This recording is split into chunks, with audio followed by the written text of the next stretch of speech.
শুভ দুপুর বন্ধুরা।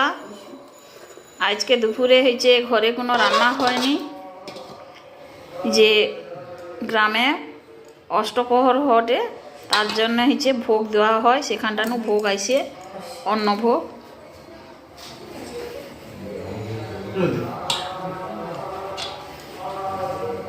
সাদা ভাত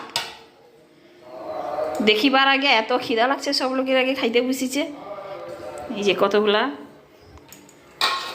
যাকে অন্ন কয়, এই যে আলু ভাজা, শাকের তরকারি, শুক্তানি, ঘ্যাঁট, ডাল আর আলু ঝোল, আর হচ্ছে চাটনি। আলু ঝোলের আগে কালারটা করছে, দেখো কত সুন্দর। এই হচ্ছে আজকে মেনু। কার কার এই নিরামিষের মেনুটা পছন্দ অবশ্যই কিন্তু কমেন্টে জানিব।